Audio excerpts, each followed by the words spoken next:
This is Robert Montgomery, inviting you to join us for Love's Lovely Counterfeit. Tonight's study in Suspense.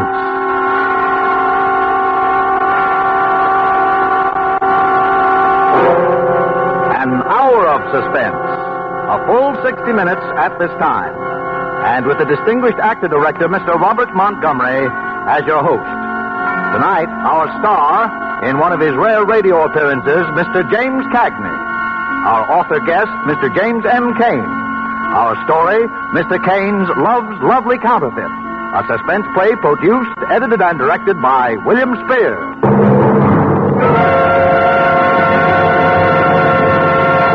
Mr. Montgomery.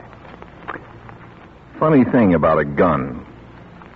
Nobody likes to have a gun pointed at him, and yet it gives you sort of a phony sense of power to hold one in your hand, to do the pointing.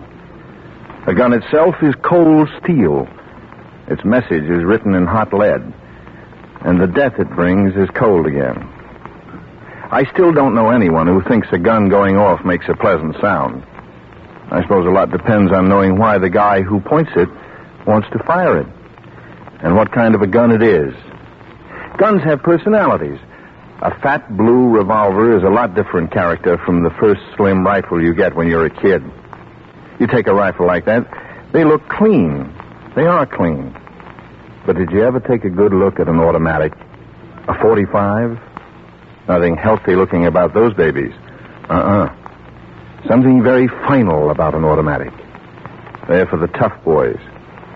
Probably you haven't known any tough boys personally, but you read about them and heard about them. And high-caliber actors like James Cagney have made them live for you on the screen. You want to know how it is to meet a tough boy? We've got one for you. Name's Ben Grace. And Jim Cagney's portrayal of him tonight reflects an important ingredient of suspense. Because of the character as James M. Cain drew it, and because of the masterful interpretation you are about to hear. A respected actor, and my friend, James Cagney, as Ben Grace in Love's Lovely Counterfeit.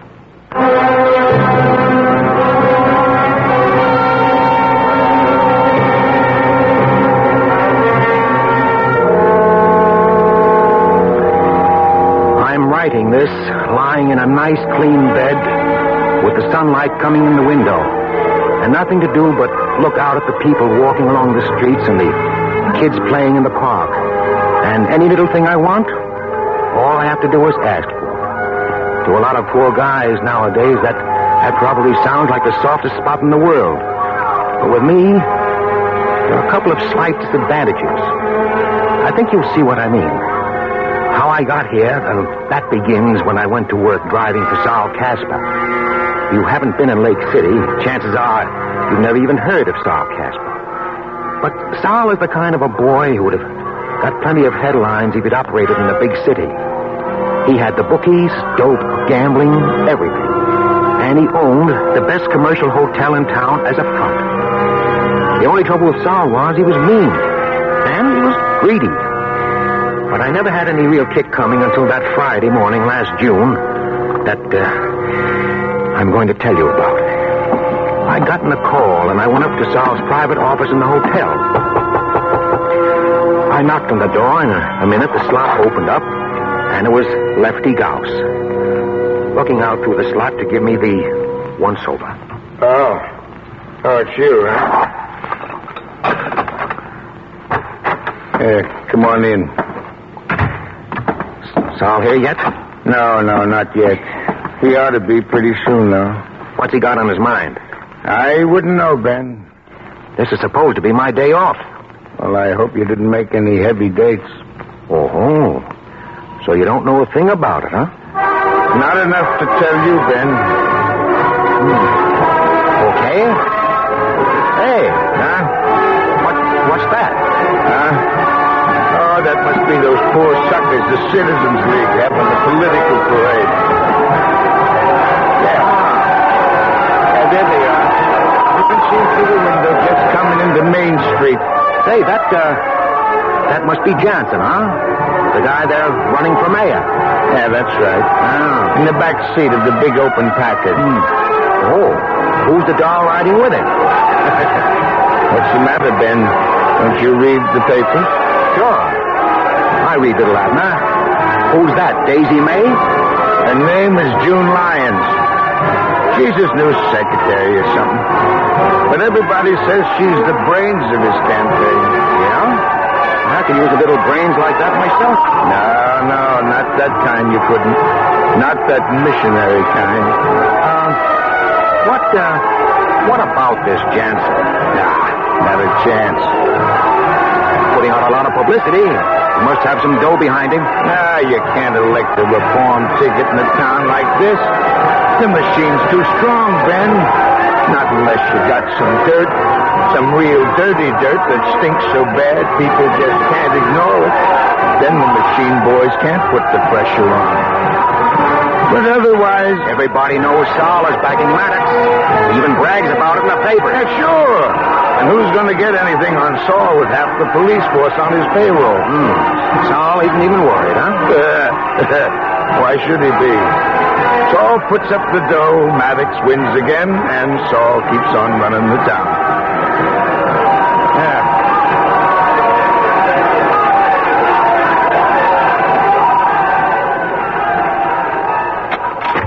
Yeah, that must be Saul now. Hi, Lefty. Hi, Benny. How's muscle bound? How are those big, broad shoulders, eh?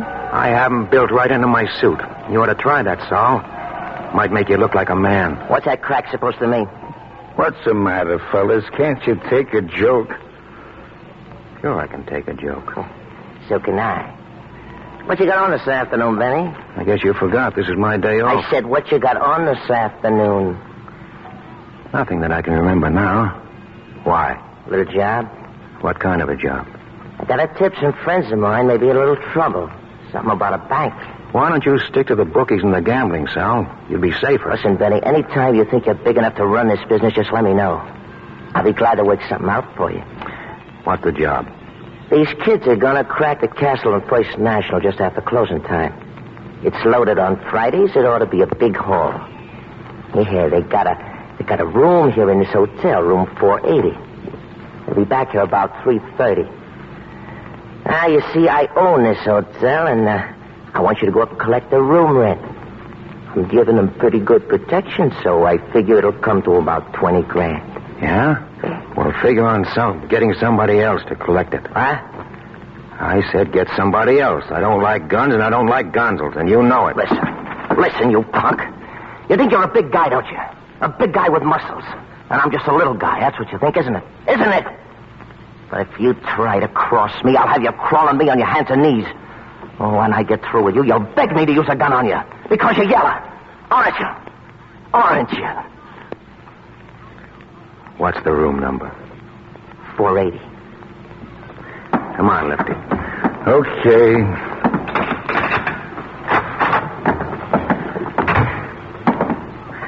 That was lousy. Skip it. You're gonna do it, though, aren't you? Sure. I'll see you up there, 3:15.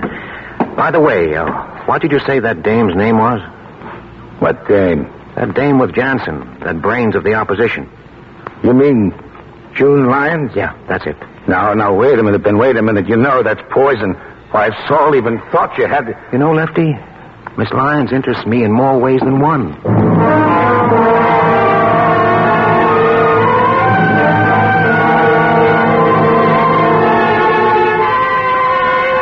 An election for mayor in a place like Lake City can be a pretty tight little situation, particularly if the town has been run for years by a mobster like Saul Casper. And I knew that with me working for Saul, playing around with the opposition wasn't exactly the healthiest pastime in the world. But when I saw that June Lyons doll that was running their campaign, there was something about her that gave me an idea. That's why I phoned her. And she said, okay. I met her at an intersection a little ways out from the main part of town. She described the car and given me the license number. She drove up as though she had stopped for the light, just like I had told her. I got in, and I changed. She drove on. For a minute, we just sat there. Nobody said anything. Then... The least I expected was a blue chin and a broken nose. You disappointed? A little. Mm-hmm. What's this hot tip you told me about over the phone? I don't have much time. What's the matter? You worried? Not particularly. You don't have to be. I'm not interested in you. Where are we going? Just keep driving around, but keep out of the main part of town. Is it as melodramatic as all that? Could be for me. Why do you want to see Jansen elected? I don't. Oh? Well, then why did... Suppose you let me ask the question, huh? All right. I'll ask you the same one. Why are you working for Jensen? Oh, I'm just one of those crazy idealists, I guess. Just a missionary, huh? Well, Jansen may not be the best man in the world, but at least he isn't hooked up with a racketeer like Saul Casper. The way Maddox is. June. Oh, it's June now, is it? What's your name? Maybe I'll tell you that later, and maybe I won't. Listen, June. If you were one of those earnest kids who stand around on street corners handing out leaflets, I might believe you wanted to reform the world. But you're not. I know that you know that electing Jansen isn't going to reform the world or even reform Lake City. It just doesn't make that much difference. Oh, well, it does to me. Let me out of the next corner, will you? Why? Because if you're like that, I don't know how to deal with you. And if you're lying, I don't trust you. But I'm not lying. I'll get out here. Wait a minute. What? Listen, it's partly that, but there is something else, too. Like what? If Jansen wins, of course I'll get a city job out of it, a good one. That's more like it. Yeah, but I want to explain why I want it. You don't have to explain anything. But I want to. I'm a lawyer. At least I've got a degree from law school, and I want to be a good lawyer. If you start out on your own, it can take years, but with the right job at City Hall, you can build up a practice in no time. The other's partly true, but this is... This is about 90% of it. Okay, as long as it's the dough you're thinking about, we can do business. It isn't just money. Yeah, I know. Now listen. If I give some dirt on Saul Casper, that will send him up for 10 years or so, Jansen wins. Right? Well, if you can prove it. You're going to prove it. 3 punks from Chicago are sticking up the Castleton First National Bank at about 3 this afternoon. Saul Casper is hiding them out at his hotel, room 480. If there's any shooting at the bank and anybody gets killed, it'll be that much better. You will have him for accessory to murder. Have your people there at 4 o'clock. I'll take care of the rest. You must have been to college, too. What? To think up one like that. In the first place, who's going to arrest Saul Casper in Lake City? The second place, if we come out with this and it can't be proved, it's criminal libel. And that's all Jensen needs to really lose.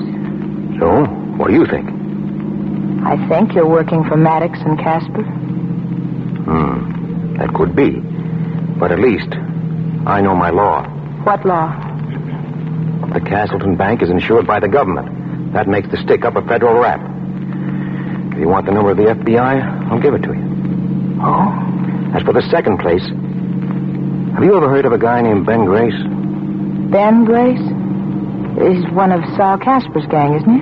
That's right. Here's my driver's license with a picture on it. Yeah. Not a very good one, but there is a resemblance. The name is Bennett J. Grace. Oh. You can turn left here. All right. Does that make any difference? What? That I work for Saul Casper? No, it doesn't. Well, it should. Because A, I've put myself on the spot giving you this, but plenty. And B, I'm not a guy who's in a very good position to go around giving phony tips to the FBI.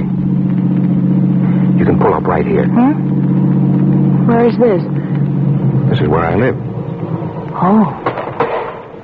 Anything else? Yes. Just why are you doing this? Because I just decided that Sally Casper's an old meanie. And I don't like him. Is that enough? If you say so. Room 480 at 4 o'clock. Ben. Yeah? Will I see you afterwards? Don't worry, baby. You'll see me.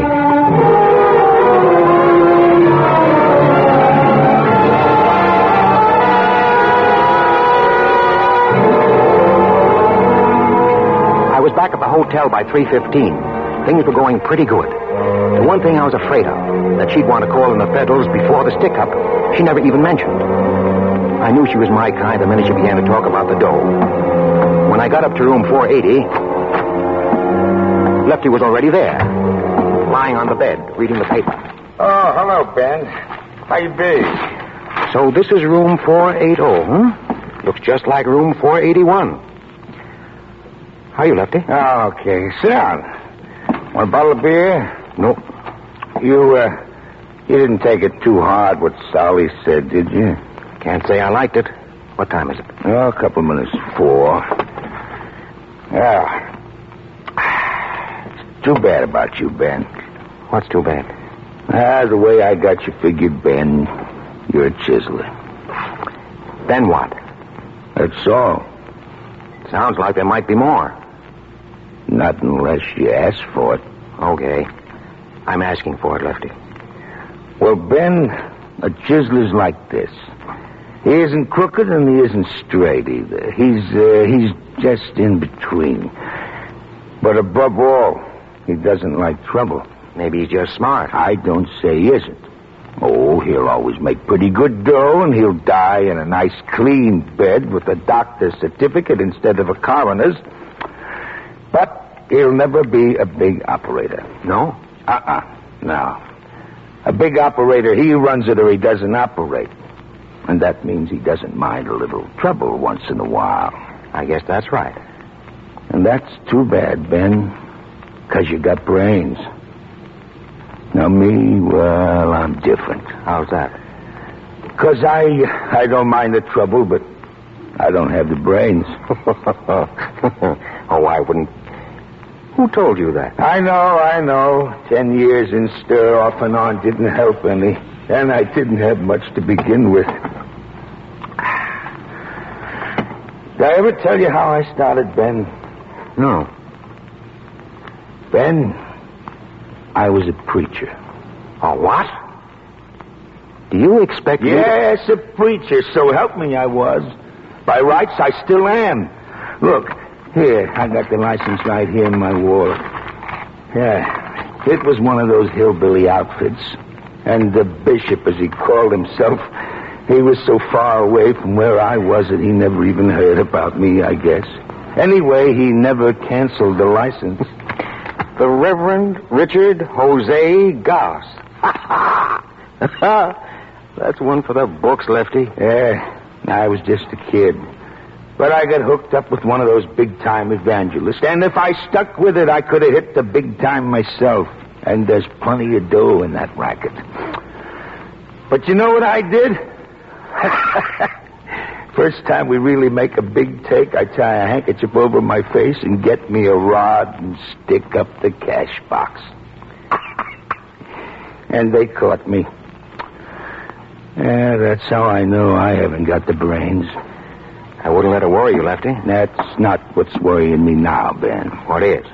What is? What's going to be happening in here in a couple of minutes. You ever sat in on a divvy before, Ben? No. And I wouldn't be now, except for the manpower shortage. These are 3 wild kids, Ben. Chances are they'll be coked to the ears and slobbering at the mouth with being half scared to death and half crazy with excitement, thinking how much dough they got and what big-shot public enemies they are. And you and I, we got to walk up and take 20 grand away from them. All right, they know that. Yeah, knowing it's one thing, kicking in with it's another. And suppose Sally's double-crossed us. Oh. Suppose he didn't tell the kids how much his cut was. Suppose he left it for us to break the news. They just come from maybe killing a couple of people for 40 grand. Maybe they just as soon kill a couple of more to keep their 20. Maybe. Yeah. So now we're going to find out. Come on, Marty. Get in here. Sure, okay. Johnny, don't leave me, will you, Johnny? All right, get him over to the... Who are you? I'm the man that collects the room rent. Yeah? Stick him up. Frisk him, Marty. Okay, Johnny. I don't need a rod to handle punks like you. This guy's clean, Johnny. What about the other one? He's with me and he's got a gun. And don't try to take it away from him because it's an old family heirloom. And he's very fond of it. Yeah? Oh, yeah? Okay, stop acting like something you've seen in the movies and put that cannon away. You might drop it and break somebody's foot. What's the matter with your pal here? He got shot. Anybody else? No, the guard shot him when we were pulling out. Better get him over on the bed. Johnny, we're going too fast, Johnny. We're going too fast. He's out of his head. Now, did you get the dough? Did we get the dough? Look at this, wise guy. 40 grand, maybe more. Look at it. Touch it. Taste it. Smell it. What about it, sucker? Did you ever see so much dough before in your life? Sure. I work in the mint. Do you know how much this room is costing you? How much? 20 grand. 20 grand. That's right. I'll be back after a while to collect it.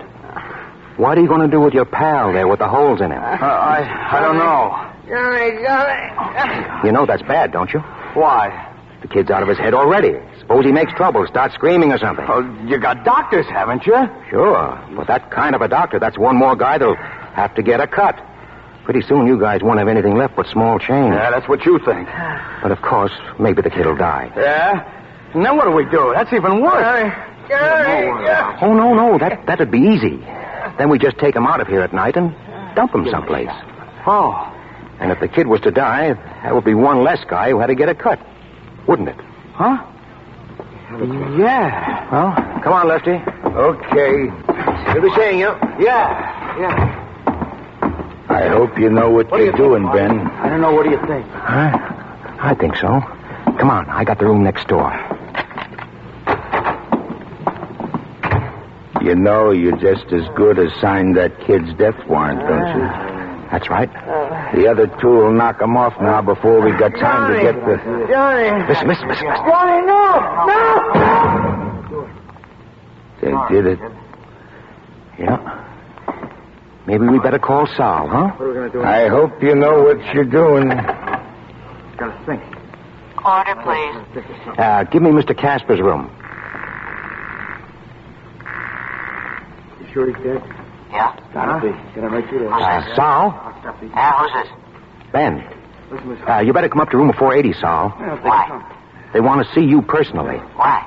I said they want to see you personally. I still want to know why. Do you want your dough or don't you? You're supposed to be the guy with the big muscles. I'm not going to wrestle those punks for your purse. Okay, Charles Atlas, I'll be right up and show you how it's done. Right now. You'll be right up. Then what? What do you mean, then what? Well, don't get nervous. Ben, Nervous, will you? if you got any little plans, you know I'm all for them, don't you? Sure. And you know I hope they come off, don't you? Sure. But if they don't come off, you know where I stand on that, too, don't you? I know. You stand right behind me with a gun on my back. Just so you know, Ben. I can see how you'd have made a preacher. Lefty, you've got a terrible streak of honesty in you. Just so you know. What's going on here? Listen, there he is. I'm Sal Casper. What's going on? Oh, Mr. Casper, there's been a little trouble, Mr. Casper. Yeah, what kind of trouble? Arch here. He just died. Died. He was shot. All right, so we'll get him out of here tonight. You got the dough? Sure, we got it. Well, let's see it. Here. All right, put up your hands. What's this? Department of Justice. You're all under arrest. Wait a minute. Come on now. That's all, pal. Hey, Ben, where you going? I got a date. All right. With a missionary.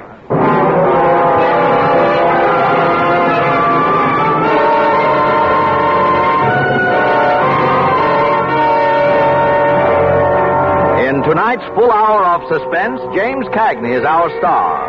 Mr. Cagney appears as Ben Grace, with Kathy Lewis as June Lyons and Wally Mayer as Lefty Gauss, in William Spears' production of Love's Lovely Counterfeit, tonight's study in suspense.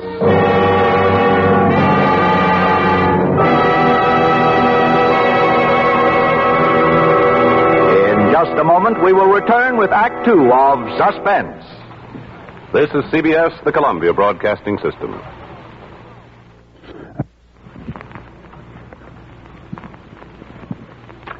This is Robert Montgomery again. When such incompatible words as lovely and counterfeit found themselves together in the title of tonight's story by James Cain, they said a lot not only about the story, but about the man, Ben Grace, as well. Elements of both words crowded through him. On the one side, for example, was his dislike for meanness and greed. And on the other side, something forged, fictitious, false. That was a smooth operation he pulled, and he was going to get even smoother as he went along. But it never got Ben Grace anything but trouble. Because the smoother he got, the further he got away from the true Ben Grace. A real lost guy, trying to find North. And maybe for him, June Lyons could be North. But Ben wouldn't stop long enough to take a reading. As James Cain described them in the novel, whatever it was June needed in life, Ben had it for her. And when she was with him and she acted with that complete abandon of a novice having her first drink, constantly he watched her. He studied her. As though he were trying to make up his mind about something, or to figure out something into which she definitely fitted. And then he began to really look at her. It was the first time he had really studied this girl who had started such a chain of circumstances in his life, and he looked with lively interest. It was all the more lively since he was unable to connect this face with all that he had learned about its owner. It was, in anybody's contest, an extremely beautiful face. It was perfectly chiseled in profile, at least. Its slightly droopy lines reminding him of pictures he had seen of ancient sculpture. There was some exquisite invitation about the mouth. It pursed a little with an expression of expectancy. The skin was soft with just a brush of bloom on it. The figure was lovely, too. Not too tall, but slender, soft, and willowy. He had the dizzy, half-nauseated feeling of a man who has been rocked to his heels by a woman, and knows it. And so continues the history of Ben Grace in James M. Cain's Love's Lovely Counterfeit, played out for us by James Cagney in a narrative well calculated to keep you in suspense.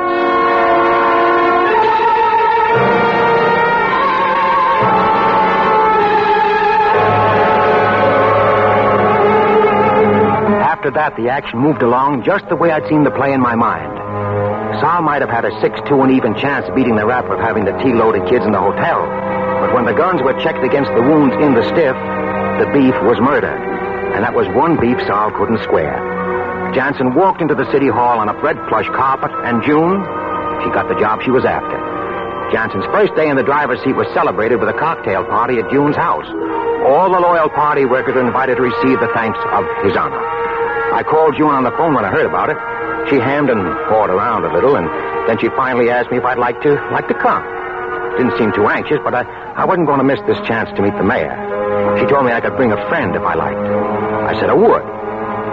I suddenly realized that I didn't have any friends. I brought Lefty. It was a corny house, a depressing pile of wood and stucco with 4 tired walls leaning in against the sagging roof for support.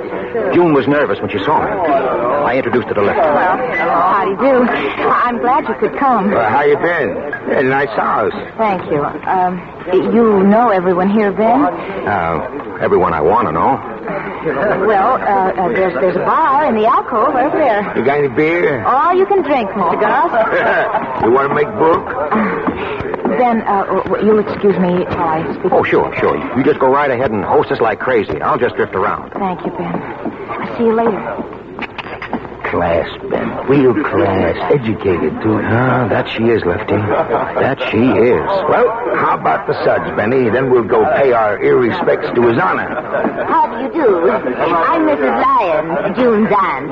How do you do, Mrs. Lyons? My name is Grace. This is Mr. Gauss. I'm so glad you're here, Mr. My name is Gauss. Lefty Gauss. Oh, I'm sorry. I don't hear very well. Excuse me. You'll find me in the suds, Ben. Excuse me. Have you met Mr. Jansen yet? No, I'm looking forward to that. Oh, he's a wonderful man. Just a wonderful man. Nice and settled and with a wonderful future. Don't you think so? I think I'll be able to tell more about his future after I've talked to him. Exactly. My very words to June. I can see things like that. I beg your pardon? Then you agree with me? Oh, of course you do. You look like a very intelligent young man. Mrs. Lyons, you don't make much sense. Exactly what I've been telling Junie. But she just says, oh, be quiet. Oh, for heaven's sake, Auntie, be quiet. I can understand that. Oh, if you really would encourage her, Mr. Grace. You see, she never tells me a thing. Never. Thinks I'm dumb. Treats me as though I don't have good sense. But I see things, I can tell you. Why, she's so crazy about her that all she'd have to do is lift her little finger to marry him. Just a little finger. Marry? Marry who? Yes. And it would be such a fine match for Junie. Mrs. Olaf Jansen, wife of the mayor. Oh, goodness, I get dizzy when I just think of it. Yeah. And I know what you mean there, too. There is... Oh, Mr. Mayor. Mr. Jansen. Well, how are you, Mrs. Lyons? Mr. Jansen, this is Mr... The name is Grace. Ben Grace. Ben Grace, eh? That's right, Your Honor. June, Miss Lyons tells me that you've been very busy. May I congratulate you, Your Honor? Well, thank you. I was about to say that Miss Lyons tells me that you work to help make my election possible. How very clever of you, Mr. Jansen. I did what I could, Your Honor. Please accept my sincere thanks, Mr. Grace. It's highly encouraging to find young men fighting for good, clean government. Good, clean government is my hobby, Your Honor. Really? Mm-hmm. And, if I might make a suggestion... Of course. This town needs a cleaning from attic to cellar. There we agree, Mr. Grace. And you'll need the right man as chief of police to help you do that. Are you, ambitious for a police career now? Oh, no, Your Honor. Myself, I have no ambitions. But I think I can suggest the man you need. Cantrell. Joseph Cantrell. Cantrell? That's the man. But I've just thrown him out. He was one of Saul Casper's rats. I'm sorry to use words like that. You worked for Saul yourself, didn't you, Mr. Grace? You mustn't get emotional about these things, Your Honor. I'm sorry, sir, but I fail to follow your reasoning or your emotions. You said you wanted to clean up this town. You'll have to appoint the best available man to do that for you. If you go through the list, you'll find that Cantrell is the best officer on the force. He's got more copper in him than a ton of pennies. It wasn't his fault that a crook got elected and he had to play along. Give him half a break, and he's the best law enforcement officer in the country. And a good officer is what you'll have to have if you're going to deliver what you promised the voters. You can't deliver with jerks and thugs. Now, let me tell you something. Oh, you silly man. Let me make this very clear, Mr. Grace. When the people of Lake City voted for me, I promised them that I would clean up... breath. Your Honor, I heard all your campaign speeches. Mrs. Lyons, may I take you to the bar for a ginger ale? Are they really, Mr. Jansen? Yes, we've been waiting a long time for a man like him. Oh, you're right. It's all right. Ben, you're leaving so soon? Now that you mention it, I guess I am. Oh, well, have you met Mr. Jansen? I met him. What do you think of him? I think he's a very educated gentleman. But he'll learn. He'll learn. And you know what? I think I'm in love with you. I think I love you, too.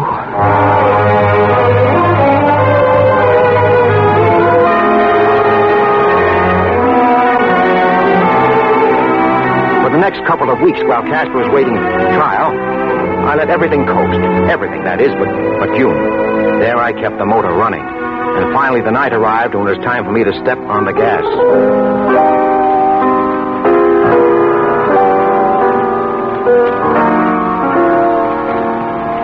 Pretty. Very pretty. My secret life. The piano and... And? you.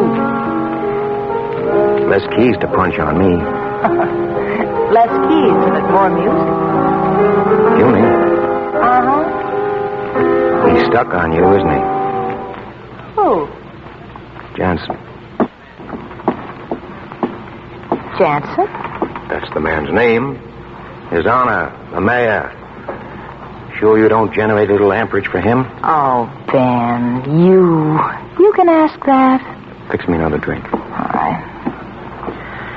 Yes. Nice little apartment you have here. Makes that home you lived in before the election look like a flea bag. Well, I earn a little better, I live a little better. Sure. Ben? Yeah? Why'd you ask me that? Ask you what? About Jansen. Skip it. No, Ben, I want to know. Oh, I kind of got that notion from the way he always shows up here after I bring you home at night. And stays for a while. You're wrong, Ben. Don't give me a razzle-dazzle, Angel. I've clocked him in and out. You know me better than that, Ben. He has no personal interest in me. Honest. It's just business. It's things we have to talk over. Mm-hmm. Not enough hours in the city hall day, huh? Well, he gets lonely sometimes in the evening. You know, his wife just died, and he... That's what I mean. All right, Ben. He likes me. And I just feel sorry for him. Honest, he's so grateful if I just let him come in and just sit for an hour and talk. Grateful. Oh, Ben, please. You probably got him jumping through hoops. I'd rather have you jumping through hoops. Hey, you know, when I was a kid, my old man used to say, Ben, he'd say, don't ever jump through a hoop. Of course, from the hoop, it's only a hop to the halter. And then you drop the H, and what are you left with? The altar. Oh, where'd you hear that? Jensen coming here again? Tonight? Oh, not if you object. Oh, I don't object. That's better, Ben. There's nothing to be jealous of. You could ask him a favor, though, Junie. All right. Anything you say. Ask him to appoint Cantrell chief of police. Appoint Whom did you say? You heard me. Ben, what on earth are you talking about? Cantrell. But he's a crook.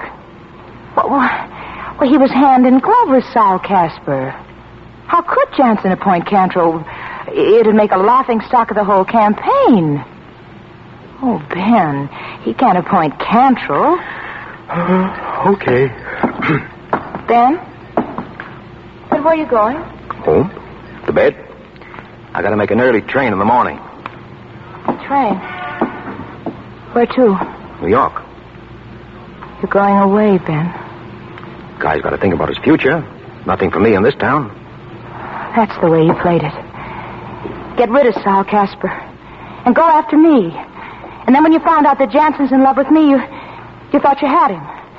That through me you could make him do whatever you want. Get Cantrell made the chief, and then you can run this town just the way Casper did. Well, you won't. No. Goodbye, Angel. Don't forget to dust in the corners, lock your door at night, and peek under the bed. Ben? Yes? Ben. Close the door, Ben. From the inside.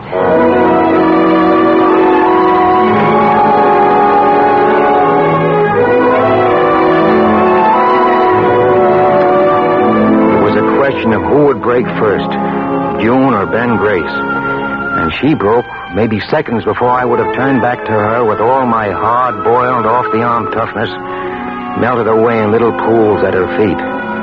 But that was something I couldn't ever let her know. The next morning, I found Lefty in the blue bottle, blowing the head off his glass of breakfast. Hiya, Ben. Sit. Lefty, how much did Sal pay you? The truth, Ben. 35. What? A week? So go ahead, laugh. Let's see you laugh. For all I did, gambling my neck every other day, 35 a week. And I took it. Hey, that's the funny part. I took it. You can start tomorrow at 50. Who for? From now on, I'm running it.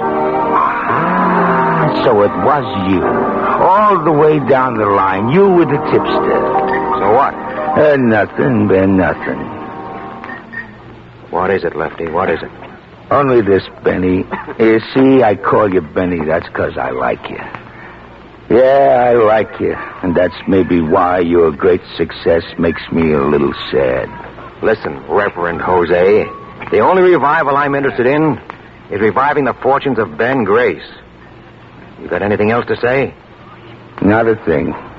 I got not a word to say. Pals? 2 beers, Ben. And they're on you.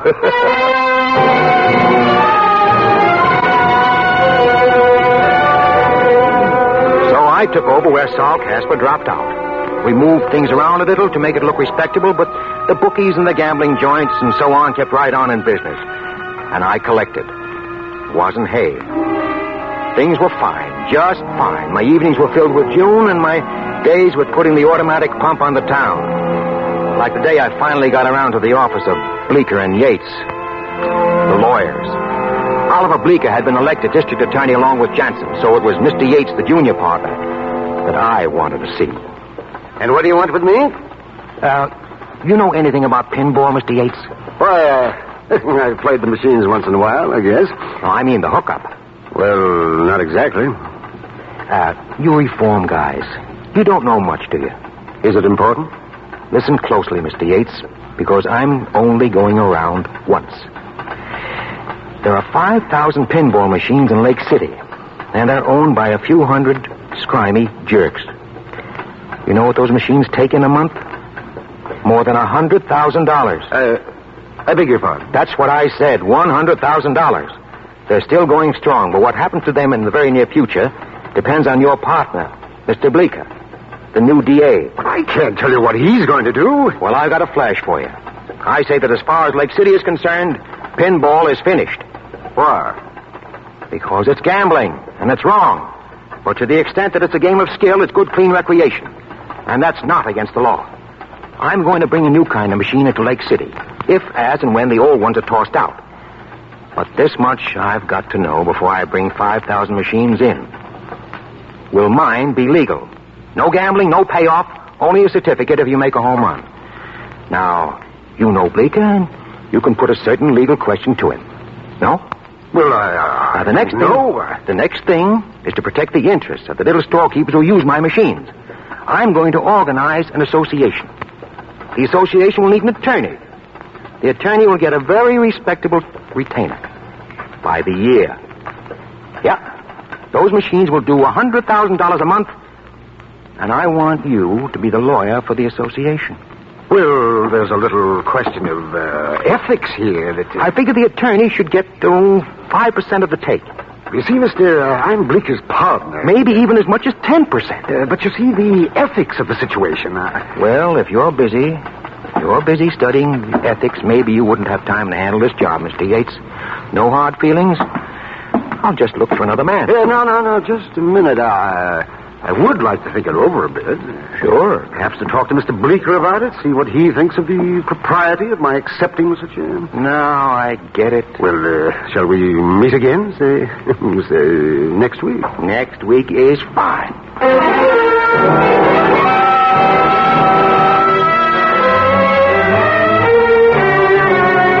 And next week was fine. Joey Cantrell was appointed chief of police.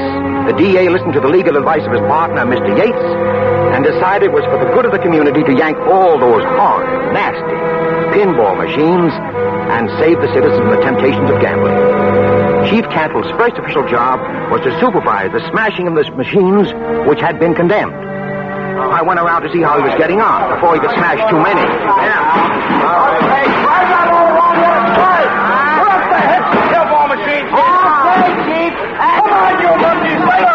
And don't forget, if any nickels fall out, they belong to the city. Okay. May I have a word with you, Chief Cantrell? Oh, well. What's new, Ben? Say, tell him to hold up a minute, will you? Oh, yeah. Hey, you guys, quit it, will you? Hold up there, will you? There's too much noise. Come on, hold up the condemnation of those machines a minute. Hold it. What is it? Okay. Joe, Give me a minute. you ever been abroad? No. Neither have I. But I have been to Mexico. Mexico. South of the Rio Grande. Juarez, across the river from El Paso. Well, when I came back, I thought I'd bring in some perfume. Yeah. So what? So, this. On some of that perfume, they got a rule that the customs officer has to destroy the label before it's brought in. You got that? Still listening. You know how he destroyed it? No, but I'm dying to hear. He drew a blue pencil across it. He made one blue mark, and that legally destroyed it. The man put a blue pencil right through it. If one blue mark will destroy a label, why won't it destroy a pinball machine? Oh. Say, you sure do think of things, don't you? I do my best. You mean destroy it legally? Legally. Got a blue pencil? I could try. I just happen to have one with me. Then we'll see. Look at that. I just destroyed it. See? Now, another thing, Joe. Yeah? You'll want those trucks again, huh? To haul the destroyed machines over to the reservoir street dump? Well, I guess they got to be put someplace. All right. I'll have them here tonight. Funny how a blue pencil ruins stuff, isn't it? Oh, and another thing. Yeah, just one? Sign those vouchers. For what? For the trucks. The trucks I furnished the city yesterday to haul these various gambling devices from various and sundry addresses here to the 9th Street Police Warehouse. $3,000 in all. Hey, slow up, boy, slow up. Costs money to clean up a town, Joe. Okay, but don't run a good thing to death. It's the people's will. Huh? You forgot that mandate to cleanliness. Sign.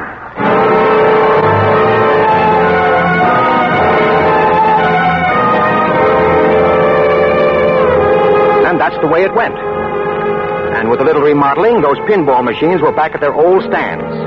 But now they were working for Ben Grace. Yep. Whatever I touched turned green, with pictures of presidents on it. Things were going so good, I started to worry. But I knew that the real worry was going to be June. I knew she was going to spring it on me sooner or later, and it was. It was last night when I was out at her new place that she decided to get it off her chest. Ben. Yeah? Ben, I want to talk to you. What about? Don't you know? Yeah, I guess maybe I do. We can't go on like this, Ben. It isn't right. It isn't fair to Jansen. It isn't fair to me. What's so unfair about it? Oh, Ben, you know what's unfair about it. Mr. Jansen promised the people of Lake City that if he got elected, he'd clean up the town. Huh? All right. Why doesn't he do it? He's had 6 months. Because he doesn't even know what's going on. Great. Then what's the beef? I know what's going on. The horse racing places, the gambling places, all the other places are just as open as they ever were. Mm-hmm. And I know who's keeping them open. Of course you do. I am. Listen, honey, if I wasn't bossing the organization, someone else would be. People like to bet. People like to gamble. Oh, Ben, don't you see? I'm a city official. I have an obligation to the people of this community, to the people who elected Jansen because they believe that he'd... Still a missionary, huh? Well, I'm not a racketeer. Maybe not. But you're the next thing to it. What do you mean? Where do you think the dough came from for that car I got you? And the fur coat? And this place? You never told me. Did I have to? You knew I didn't get it from a long-lost uncle. Why don't you admit it, baby? You're a chiseler. Am I? Sure, just like me. Only I'm honest about it. You're not. Then I will be. I will be, starting now, starting right tonight. What are you going to do? Turn me in? Oh, Ben. Maybe your big mistake was falling in love with me, baby. Now there isn't much you can do about it, is there? Oh, Ben, quit it. Get out of it, please. For my sake, just because I don't like it. Just because I hate it. Maybe I don't like it either. It's all I know how to do. Ben, what was... Hiya, Benny. So, Surprise? kind of. Did you break out? Yeah. Yeah, just to see you, Benny. Put up your hands. You know I never carry a rod. Yeah, maybe you sort of wish you did now, huh? Muscles? Not that you have a chance to use it. What are you going to do? I'm going to kill your boyfriend, sweetheart. No. When I've done that, I think I'll think of something real nice to do to you. Ben? You sit right there where you are, sweetheart. Benny, you start backing up to that door slow. It's a bathroom, isn't it? Yeah. Yeah. I think I'll kill you in the bathtub, Benny. That way be nice and quiet, and there won't be so much mess. Now reach behind you real careful and open the door. And when I tell you to start backing in, you back in. All right. Start backing.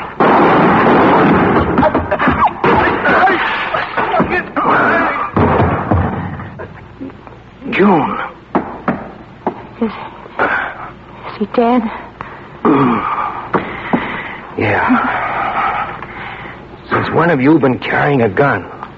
Just lately. Ben, are you all right? I just want to sit down a minute. Oh, Ben. We got to get out of here, baby. Oh, yes. Ben, we'll go away. We get out of the country. We'll go to Canada. Sure. And we can get married there. You do want to marry me, don't you, Ben? You know I do, baby. And you can get work up there, Ben. I'll do something, too. And we'll do something decent with our lives. Darling, I know it's been partly my fault. I know I've just been weak. But it isn't too late to begin again, is it? Is it? Maybe not. But your aim on that second shot wasn't too good, baby. Ben? So, there's just one thing that's stopping us. Ben? What? The bullet hole in my belly.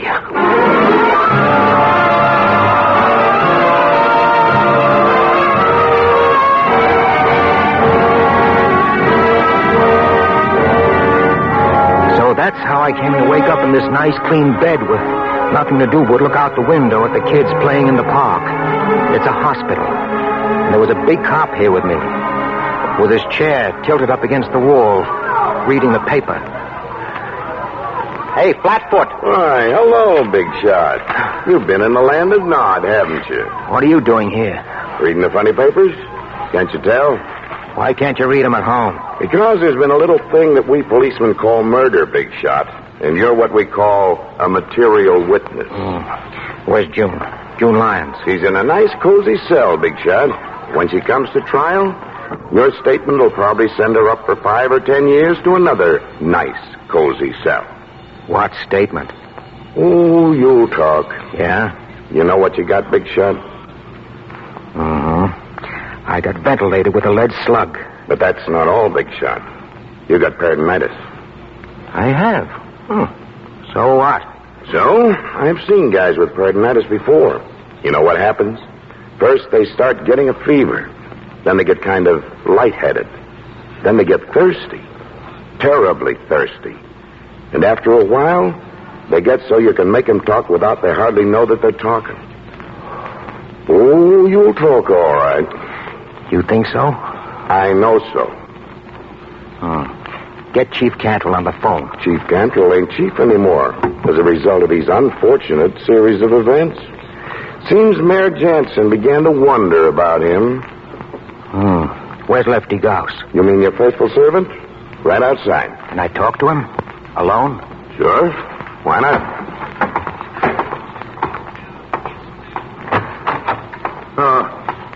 How is he, nurse? It's hard to say yet. Hey, Putty Nose, your boss wants to see you.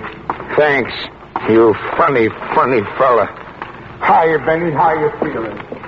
Not too good. Well, it just goes to show you, don't it? They're all alike. Who are all alike? These big shots who make a lot of dough for a while and then bingo. What good's it done him? He seems like a nice man, though. Who, Ben? Sure, he's nice enough, I guess. I got nothing against him. I just say it's a sucker's racket, that's all. Me, I want to live to be a grandfather. Oh, a grandfather. You got to start by being a father, you know. I know. My daddy told me all about that just the other day. Well, I'm going back in. Have you got it all, Lefty? Hello, Flatfoot. What do you have now, Big Shot? You say the DA wants me to talk, huh? Maybe he was just pretending. Well, suppose I had some conditions. Like what? Like I only talk in the apartment where it happened. June Lyons' apartment, and June Lyons has got to be there. And Lefty here too, to back up some things that I might say. That might be arranged? Fine. Now, you think the DA might forget a couple of those little things he's been holding against me if I talk? That'd be the general idea. All right. You can close the door as you go out, and tell the DA to be around in about an hour. I'll talk.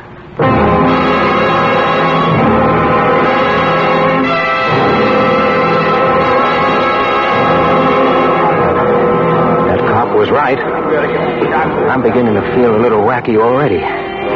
But the DA said he'd do it. They're going to take me out there in an ambulance tonight. If June only catches on. But she's smart. She's a lawyer. This may be the last chance I'll have to write. But don't worry. Whichever way it comes out, you can read all about it in the papers. Well, now, all I'm saying is that I won't be responsible. Dragging a man in his condition way out here in an ambulance, lugging him up 3 flights of stairs on a stretcher. Doc, that's the way he wanted it, and that's the way it's going to be now. All right. Everybody here? Miss Lyons? Yes. Lefty Gauss? Yes. All right. How is he, Doctor? I've already told you, but he can talk. Not worrying about me, Mr. DA. You're breaking my heart. Are you ready to start, Ben? Yes, I'm ready. Do you, Ben, take this woman, June, to be thy lawful wedded wife, to love and to cherish, for better, for worse, till death do you part? I do it. Hey, what do you... Do you, June, take this man, Ben, to be thy lawful wedded husband, to love and to cherish, for better, for worse, till death do you part? I do. I pronounce... No, you don't. Oh, yes, I do. I'm a licensed preacher, and this apartment is outside the city jurisdiction. It's in the county. And this marriage license was taken out at the county courthouse 1 minute before they closed today. And when I sign it, brother, it's legal. I pronounce you man and wife. I suppose you've heard that a man can't testify against his wife, Mr. D.A. Yeah, I know.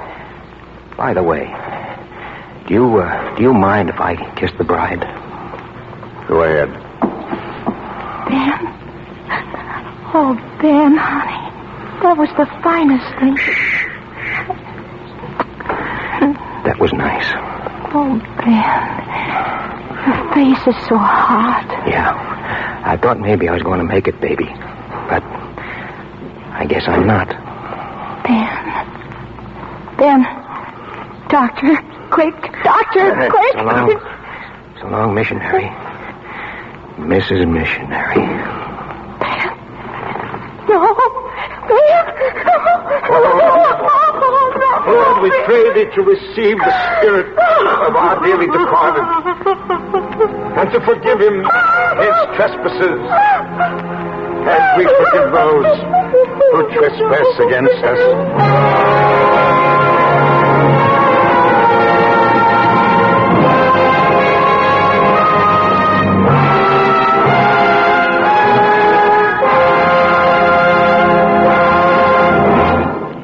Suspense. Mr. Montgomery. I'm sure you'll agree with me when I say that it has been completely wonderful to hear a performance like the one we've just heard. I say, like the one we've just heard, but that's a futile phrase, because there's no one like Jim Cagney. For the benefit of latecomers, our star tonight on Suspense was the one and only Mr. Cagney. Our deepest appreciation, Jim. Thank you, Bob. It's a great part. I enjoyed doing it. Which brings us properly and with gratitude to the author who conceived it, Mr. James M. Cain, who does us further honor by appearing here with us now. And who wishes he had a fresh choice of superlatives handy, Bob. Briefly, I thought it was excellent. Of course, it isn't exactly startling to learn all over again that Jim Cagney is a splendid dramatic actor. You know, Bob, I can tell you what I think is the particular element that makes Cain the most powerful writer of true suspense fiction in America. You interest me, Jim. He's always got a man and a woman. Aha. The crime, the violence, murder is an inevitable climax, an explosion of the energy that is two people generate from being in love. Boy meets girl, boy wants girl, boy kills on account of it if he has to, eh? Well, any author hates to think he is a formula man, no matter how good the formula is. But I suppose, broadly speaking, my crimes are crimes of passion. And successful, suspenseful stories, all of them. The Postman Always Rings Twice, Double Indemnity, Mildred Pierce, Serenade. Not to mention Love's Lovely Counterfeit, or rather to mention it again long enough for me to applaud two fine performances by Kathy Lewis, who played June tonight, and Wally Mayer, who was Lefty. To the supporting players, my thanks. You're a great company. And a special bow in the direction of Bill Spear, your producer, director, deluxe.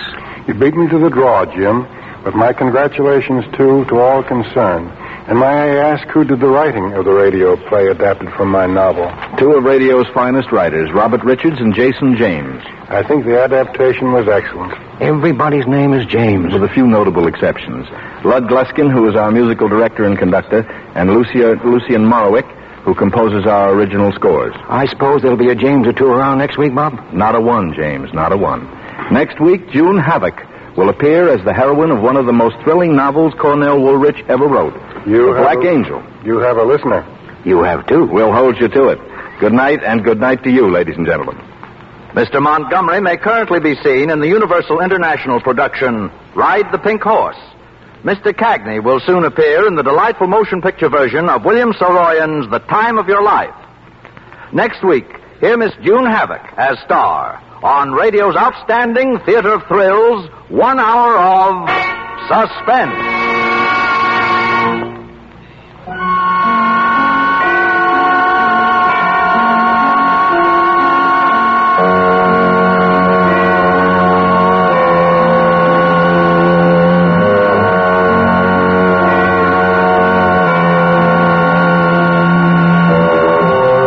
This is CBS, the Columbia Broadcasting System.